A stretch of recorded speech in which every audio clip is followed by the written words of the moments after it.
Do you want to diversify your blacksmithing techniques? Good, because in this video, I'm going to show you 4 simple finials that you can forge into your hooks, bottle openers, wall racks, or whatever else pops into your head. Roll the intro.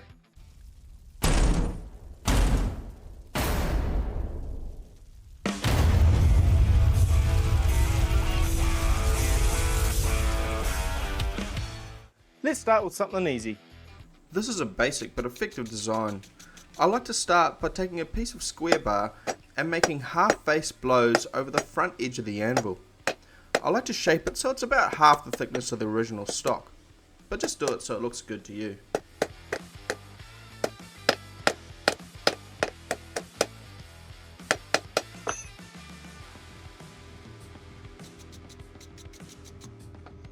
Now I'll use a rounding punch to make a divot in our finial and finally punch the hole for our screw.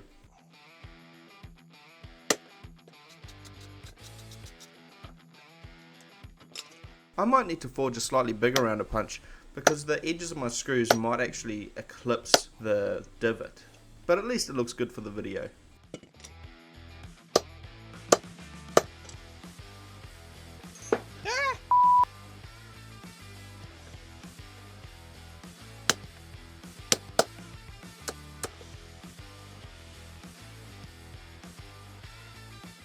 I think I'll turn this one into a small hook.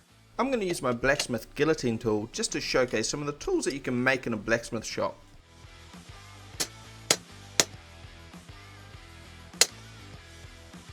Because this video is focused on forging the finials of your projects, I'm just going to be fast forwarding through these sections of the video.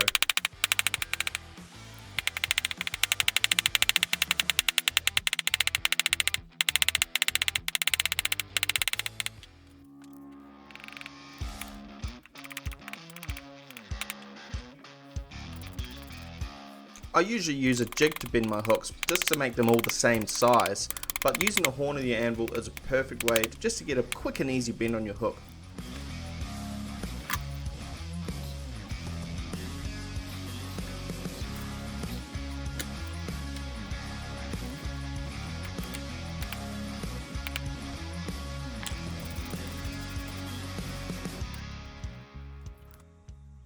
Looks pretty good to me.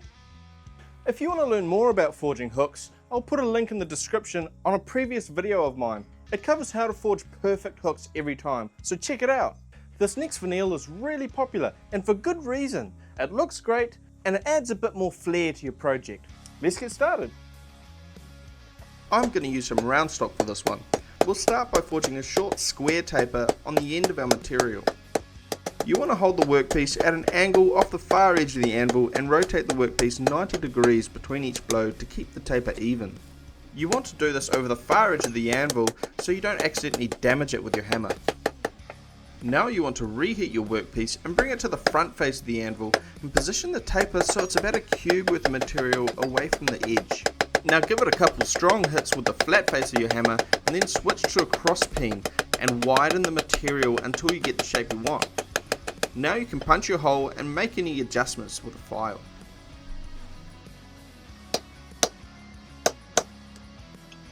It's good practice to use a bolster plate when you're punching out your slugs so you don't deform your finial.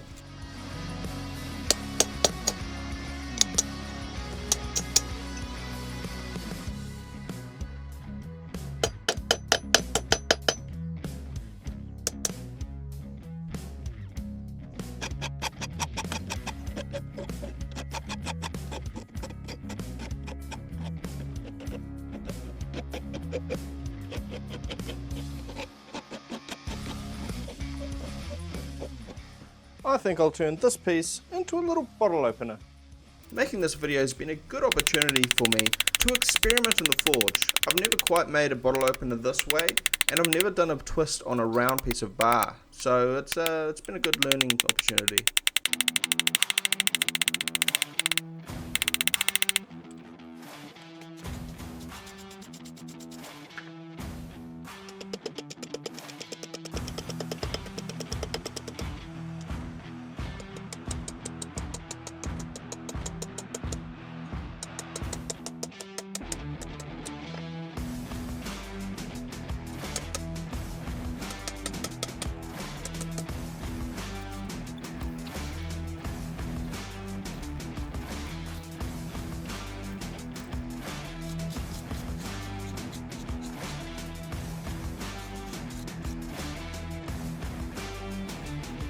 Can't forget the touch mark.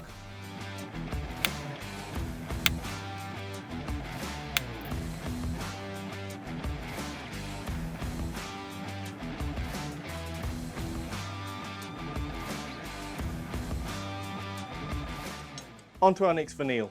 For this one, we're going to forge a heart on the end of our material. And for this process, we're going to need to use a hot chisel, which I'll show you how to forge in my next video. We'll begin by forging a flat taper on the end of our material. It's important to periodically turn the material 90 degrees and flatten out the parts that have bulged out.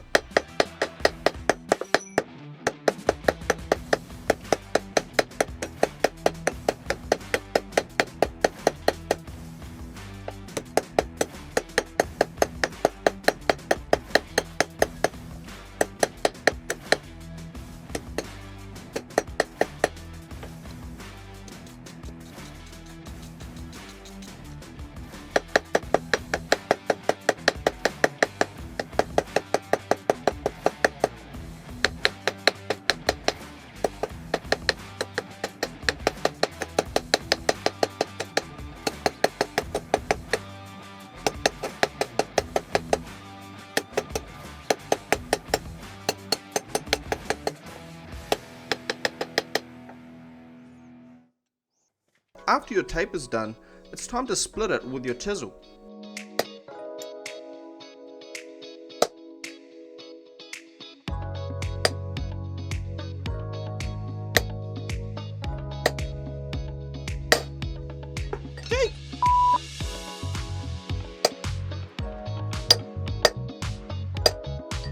I use my annealed balsa plate to cut all the way through, just because I don't want to damage the face of my anvil.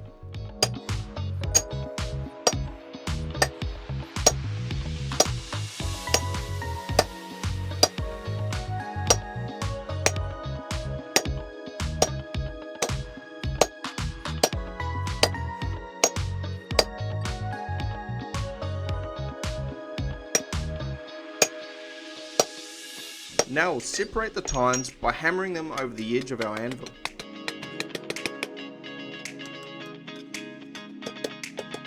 I'll take this time to clean off the burrs that I made with the chisel.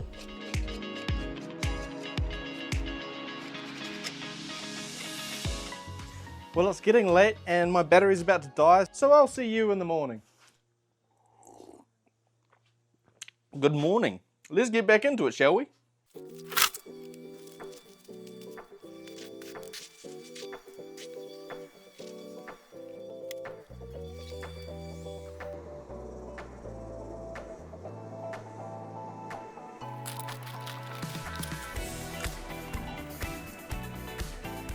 Now we need to taper each tine. Just be careful not to go crazy over the face of the anvil, as we can't do it over the far face.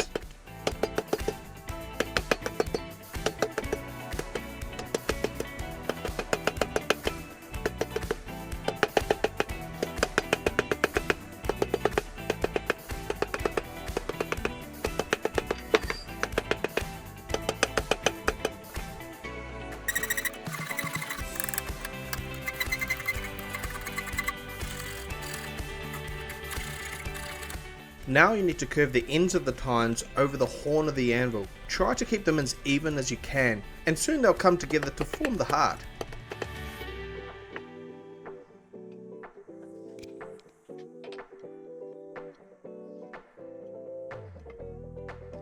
This step will take more than probably 2 or 3 heats. Just make sure you're focusing on keeping the tines even as you're curving them around, and soon you're just going to come out with a perfect heart.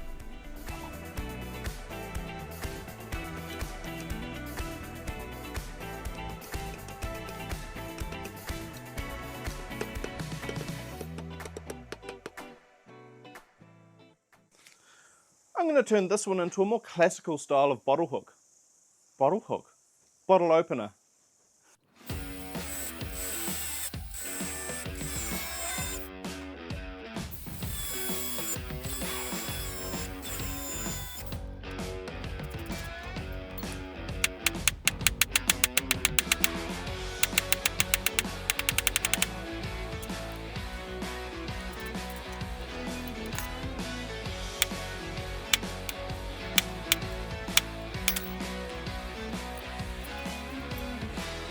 I got the idea to film this video from the comments of my last video. I read every single comment and I love connecting with my community, so keep them coming.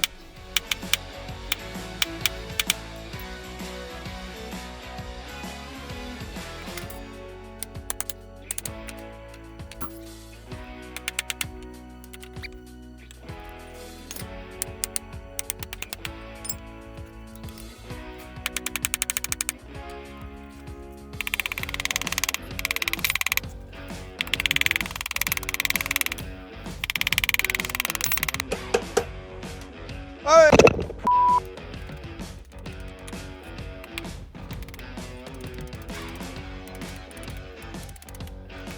You're going to want to watch out for my next series of videos. In them, I'm going to be showing you how to make all the tools I'm using to make this bottle opener. So keep an eye out.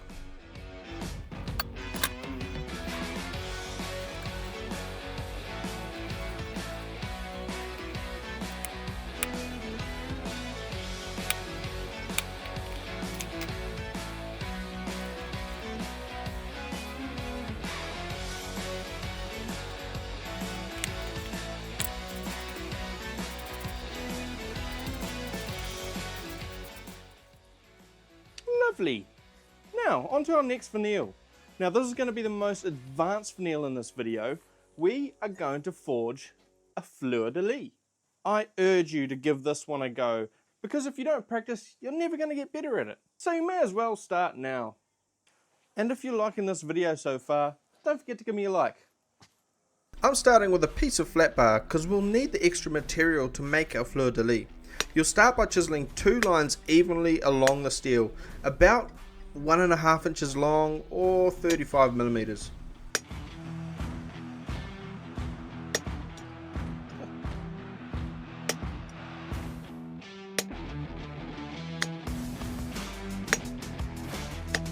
I don't know if you noticed, but I actually did a major redressing on my hot chisel. I did this because I noticed when I was forging the heart, I saw that the V shape was way too wide when I was cutting the tines. Now it cuts a lot quicker and a lot cleaner.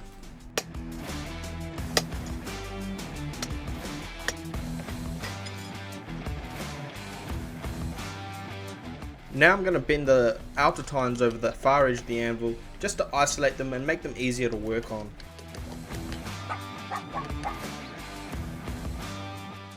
What are you doing, Nobi? What are you doing? Are you barking at the neighbors? Naughty. Now I'm cutting about 10 mils off of each of the outer tines just to shorten the material, otherwise it'll be too long and it's going to look ugly.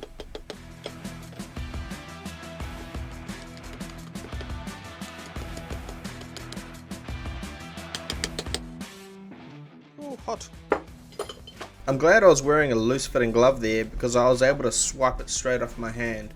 You will need to do that sometimes when your glove gets hot, otherwise it's just going to burn straight through to your fingers.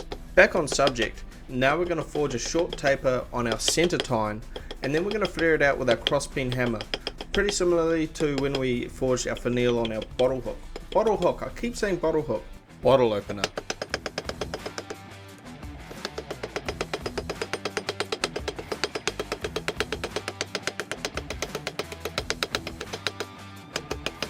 This project definitely takes a lot of reheats because the material is so thin, but you just gotta persevere with it.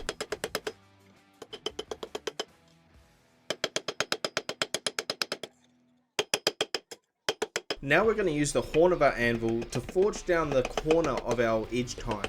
This will not only taper it, but start the bend as well. This is definitely the most finicky part of the process, but there's no real science to it. You really just got to do it by eye and what looks good to you.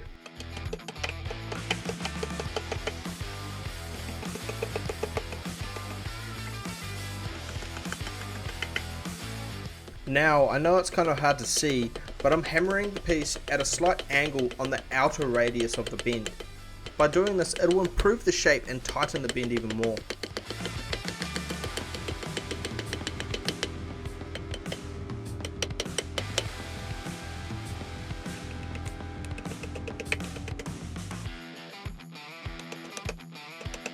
Now that the hard part's done, we're just going to do some small adjustments.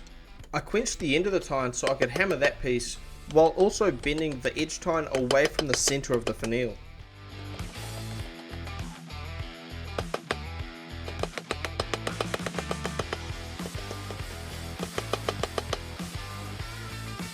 Now you just have to do that exact same process on the opposite side.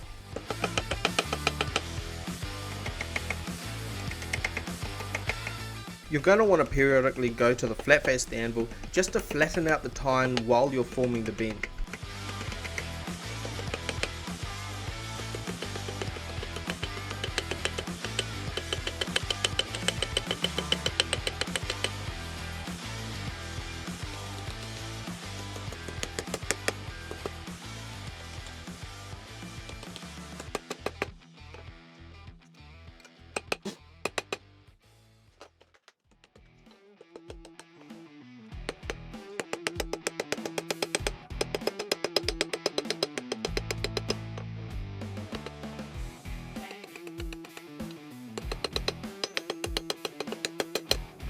I'm going to add some visual interest by using my ball peen hammer to add some texture, and then do some light cleanup with my file.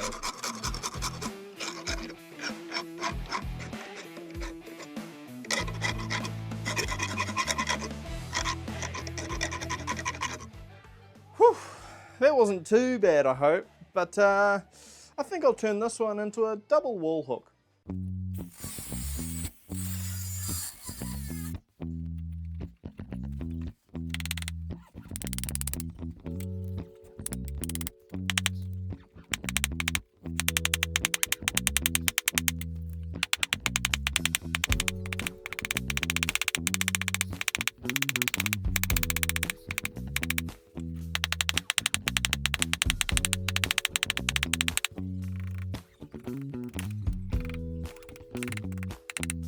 Using a bending jig is the best way to get identical bends if you need to do so.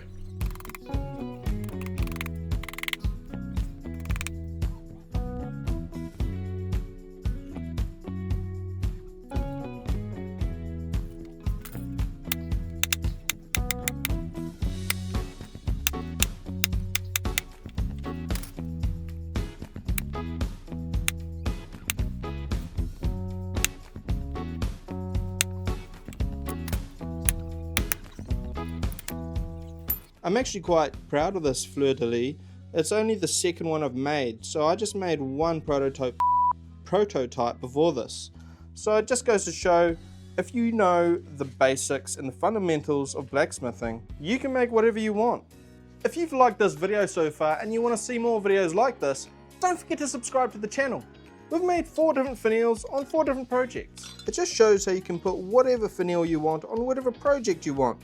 We've made a hook, a bottle opener, another bottle opener, and a double hook. Now we've got to test if these bottle openers even work. Number 1, let's go. I've never made one of these before, so moment of truth. First try. Second one. Ooh, there we go.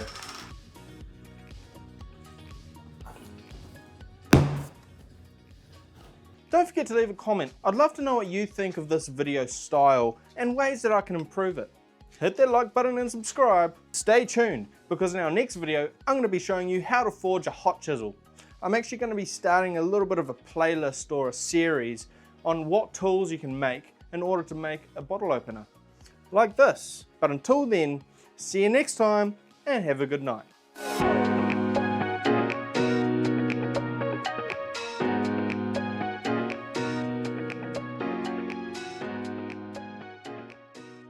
Sit down. Oh, yes.